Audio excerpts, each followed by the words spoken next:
关节发出声音是不是代表出问题了呢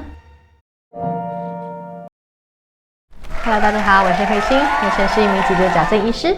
今天我们要讨论的课题就是，当你的关节经常发出声音时，你是否应该要担心呢？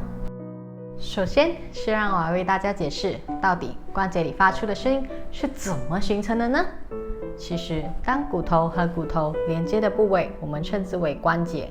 关节里拥有关节囊，关节囊里拥有滑液，滑液里拥有很多的气体，例如氧气、二氧化碳和氮气。所以，当我们在移动时，关节囊会因为压力而遭到伸展。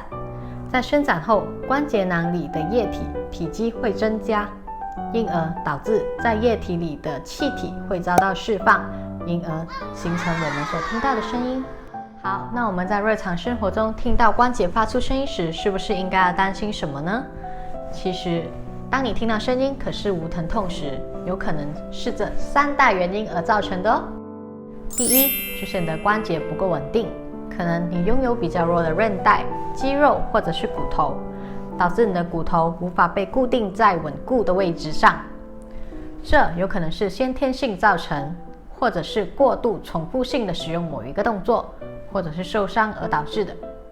第二，就是肌腱的声音，有可能是你的肌腱在鞘里摩擦到不顺畅，因而导致它摩擦在骨头上。第三个原因就是自我矫正，尤其是你会习惯性的拗自己的颈，或者是腰部或身体的其他部位。当气体被释放时，这些声音是可以被听得见的。可是其实这是非常不建议的，因为当你自我矫正久了之后，你的脊椎韧带会开始松弛，慢慢脊椎会开始出现关节不稳定的情况，因而提早进入脊椎退化的阶段。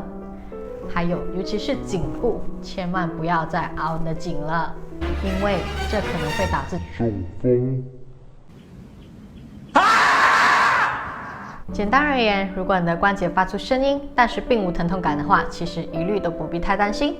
但是如果你的关节发出声音，并且有疼痛感的话，那我劝你最好到附近的诊所检查，看看到底是什么问题。今天的分享就到此为止。如果喜欢我们的视频，别忘了帮我们按赞和分享。